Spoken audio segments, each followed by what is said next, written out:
Kisah diawali dengan memperlihatkan sepasang saudara yang tengah berburu, di mana si adik bernama Danny dan si kakak yang bernama Joe. Rupanya mereka berdua mempunyai saudara lain dengan kedudukannya sebagai seorang pengais bernama Roy, yang ketidakhadirannya di sana karena si Roy telah membuat masalah dengan si kakak yang berujung dengan aksi kabur dari rumah. Be a good big brother yourself. I am a good big brother.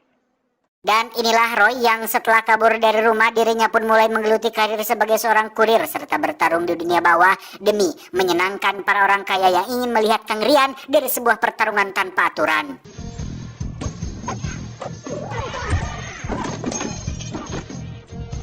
Roy yang memang terkenal kuat dan tak terkalahkan membuat dirinya cukup angkuh, yang karena hal itu juga membuat dirinya berakhir kalah sampai harus pingsan setelah menerima serentetan pukulan yang membabi buta.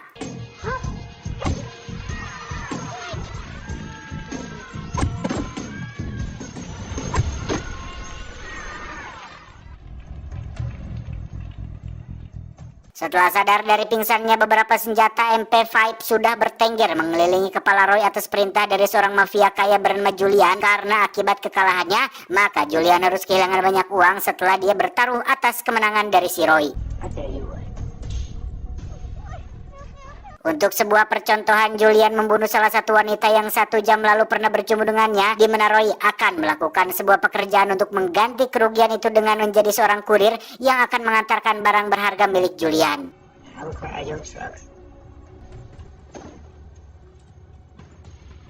Ternyata Roy ditugaskan untuk mengantarkan beberapa bongkah berlian karena Julian mengetahui latar belakang dari si Roy yang sangat mahir dalam menggunakan kendaraan serta bisa menjaga diri kalau terjadi sesuatu di tengah jalan.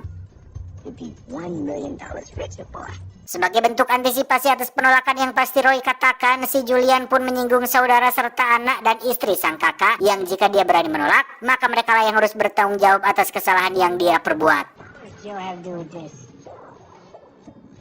Untuk mempermudah misinya, Julian memberi sebuah keringanan dengan membiarkan Roy membawa salah satu saudaranya demi kelancaran misi tersebut.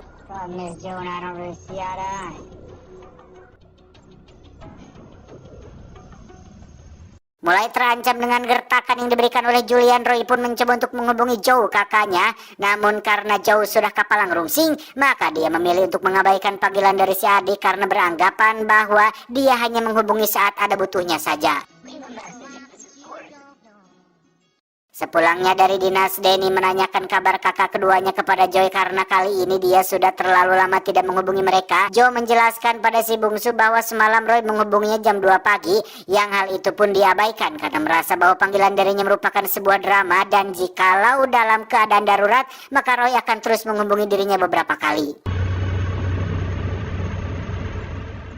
Tak disangka ternyata Roy datang ke sana beberapa saat setelah dirinya diperbincangkan, yang hal itu membuat Danny terlihat sangat senang meski berbanding terbalik dengan Joe yang nampak tidak sedikit pun merasa senang akan kedatangan dari adik keduanya itu.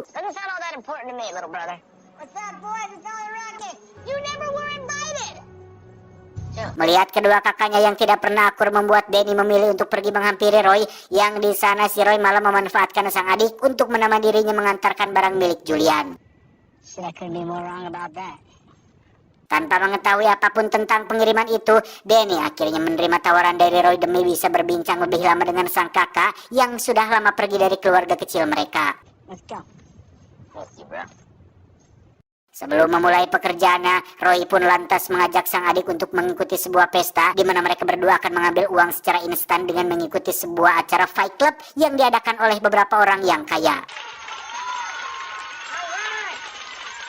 Setelah beberapa pertarungan terlewati, akhirnya tibalah giliran Roy untuk bertarung, di mana dirinya dapat mengalahkan lawan dengan sangat mudah meskipun memiliki tubuh serta otot yang lebih kecil dari musuhnya.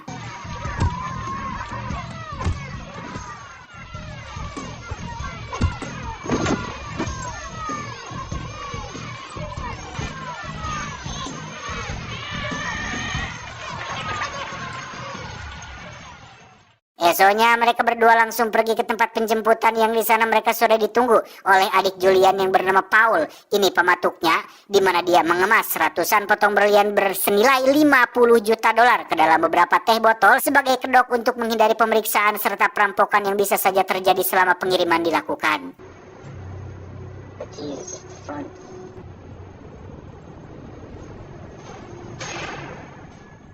Di perjalanan, Roy dan sang adik pun melipir untuk mengisi bensin yang ketika sedang asik belanja di minimarket, mereka baru menyadari bahwa mobilnya tengah dirampok oleh beberapa orang bersenjata, di mana mereka berhasil membunuh penjaga toko serta mengambil alih mobil truk yang membawa berlian tersebut.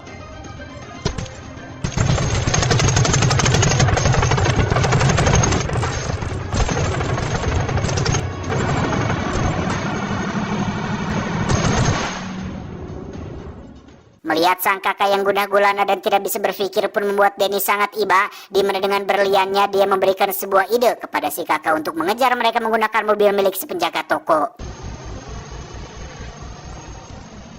Beberapa kilometer mereka memacu mobilnya, terlihat sebuah truk yang malang melintang di pinggir jalan dengan isian yang sudah dibabat habis oleh perampok, yang setelah melihat hal itu Roy pun lantas kembali melakukan pengejaran sampai akhirnya berhasil mengejar mereka sehingga baku tembak pun tak dapat dihindarkan.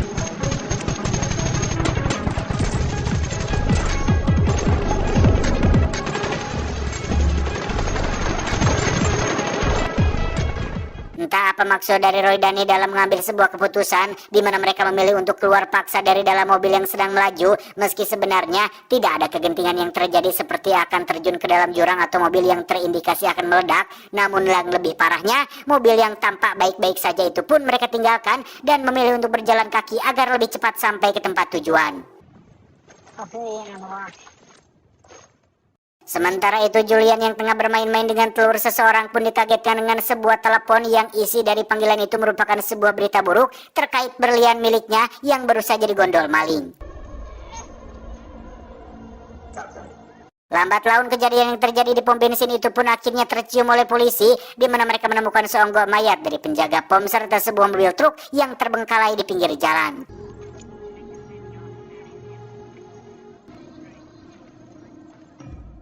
Gara-gara Roy yang memutuskan untuk berjalan kaki membuat mereka berdua sangat terlambat untuk sampai ke tujuan, di mana mereka berdua akhirnya harus beristirahat di sebuah tempat antah berantah sebelum ditangkap oleh polisi. Kembali ke tempat penjemputan, terkuaklah sebuah fakta menarik di mana si Paula yang ternyata telah mencuri berlian dari tangan Roy, yang membuat mereka berdua harus bertanggung jawab atas hilangnya barang tersebut. Siapa sangka ternyata orang yang harus menanggung akibat dari kejerbohan Roy itu bukanlah dirinya sendiri, melainkan Joe, karena kedua anak dan istri langsung diculik paksa oleh Julian dan akan berakhir mengenaskan jika berlian-berlian itu tidak segera ditemukan oleh Roy dan Denny. Di sebuah tempat bekas peperangan yang terjadi di masa lalu, mereka berdua memutuskan untuk beristirahat di sana sambil mencoba untuk menghubungi sang kakak, yang sebelum Denny bicara, Joe langsung menjelaskan situasi di rumahnya terkait anak dan sang istri yang menghilang secara tiba-tiba. Mendengar hal itu, Roy yang merasa paling bertanggung jawab pun menjelaskan bahwa dia tahu siapa dalang dibalik penculikan itu dan berjanji akan segera menyelesaikan masalahnya. Kemarahan tampak terpancar jelas di wajah Joe tatkala si adik mengatakan hal itu, di mana dia sudah meyakini bahwa tragedi hilangnya kedua anak dan istri merupakan ulah dari si Roy yang telah melakukan sesuatu yang sangat buruk kepada orang yang salah. Dalam panggilan itu tiba-tiba Julian ikut menelepon sehingga 3 panggilan pun tersambung menjadi satu, di mana dia ikut marah-marah kepada Roy dan mengancam akan membunuh anak dan istri kakaknya yang tengah diamankan.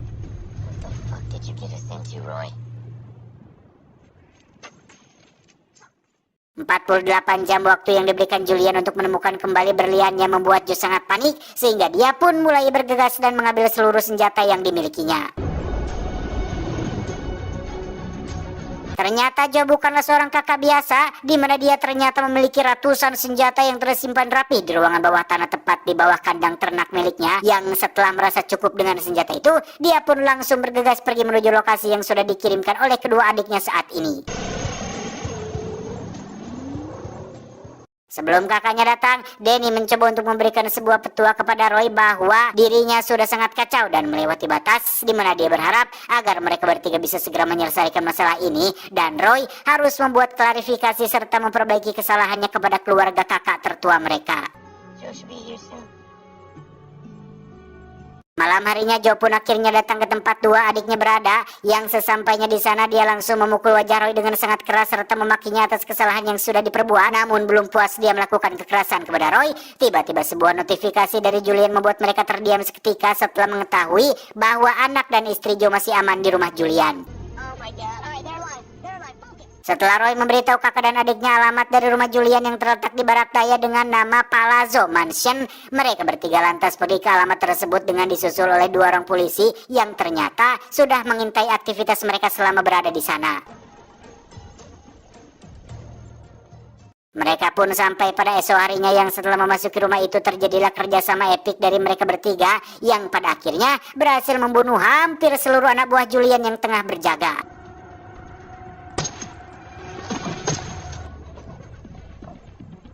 Julian yang tidak mengetahui apa-apa tentang situasi di luar rumahnya terlihat tengah bersantai sambil ditemani oleh beberapa asisten pribadinya, di mana waktu yang menyenangkan itu akhirnya terganggu lantaran Paul yang tiba-tiba saja datang dan menembaki dua pelayan dari si Julian. Ternyata alasan Paul ingin membunuh Julian karena dia merasa kecewa lantaran orang yang harus mewarisi harta keluarga adalah dirinya, karena Julian hanyalah anak angkat yang diadopsi oleh paman buyut keluarga Palazzo yang pada akhirnya mendapat warisan sebagai kepala dari keluarga Palazzo, sehingga hal itu sangat tidak pantas didapatkan oleh Julian mengingat bahwa tidak ada darah Palazzo yang mengalir dalam dirinya. My uncle. My great uncle. Ketika hendak membunuh Julian, tiba-tiba Paul mendengar suara tembakan dari luar sehingga membuat penjagaannya lengah dan berhasil dibuat pingsan oleh Julian setelah mendapat pukulan keras tepat di pipi dan dagunya. Tak berselang lama Joe pun bertemu dengan Julian di mana mereka saling menodongkan senjata satu sama lain meski pada akhirnya tak menggunakan senjata tersebut karena ingin bertarung secara adil dengan menggunakan tangan kosong.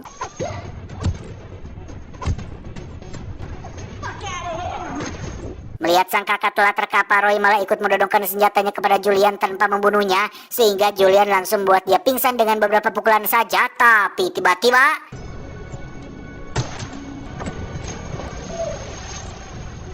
dengan sebuah jurus pura-pura mati, Joe berhasil menyerap beberapa informasi dari Paul yang ketika adik bungsunya datang, mereka pun langsung bergegas pergi menuju lokasi di mana anak dan istrinya sedang ditahan oleh Paul. Namun karena kekurangan orang, Danny menghubungi salah satu rekannya di militer untuk mengajaknya bertarung sampai mati dengan komplotan Paul si mafia kaya paling berbahaya di sana.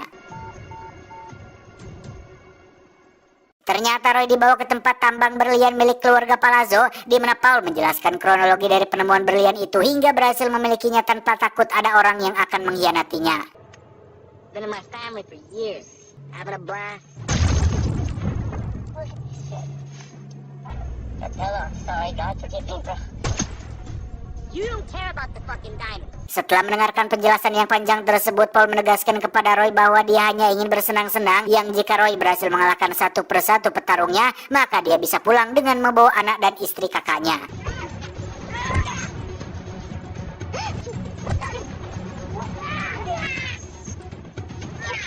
Di tengah pertarungan, Joe, Danny, dan temannya juga berhasil sampai di sana yang mana mereka mulai menghabisi satu persatu anak buah Paul yang tengah berjaga di sekeliling tambang tersebut. Mendengar adanya suara tembakan, para pekerja tambang pun mulai ketakutan sehingga mereka memutuskan untuk kabur dari tambang dan meninggalkan tumpukan berlian yang sudah susah payah mereka dapatkan.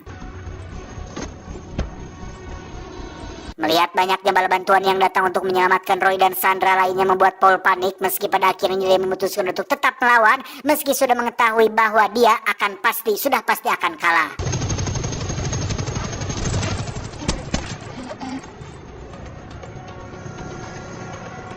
Sementara itu aksi baku tembak yang kian intens pun membuat beberapa orang kehilangan fokus di mana sahabat yang datang membantunya pun terbunuh lantaran ada seorang yang menyembelihnya dari belakang. Sementara itu, Paul yang berada dalam pelariannya langsung dihadang oleh si Joe, di mana dia berhasil membunuh dua pengawalnya, serta membuat Paul sendiri hampir mati sebelum digagalkan oleh pihak kepolisian yang tiba-tiba berada di sana. Drop the knife. I'm Detective David Johnson. Malam harinya setelah semua selesai, pihak kepolisian pun mengucapkan beribu terima kasih lantaran mereka telah mengerjakan tugas polisi untuk menangkap para bajingan keluarga Palazzo yang sudah membuat teror di masyarakat sejak beberapa tahun terakhir. Setelah kejadian itu, akhirnya tiga saudara itu pun mulai menjalin kembali silaturahmi satu sama lain dan hidup bahagia selamanya di rumah peninggalan orang tua mereka.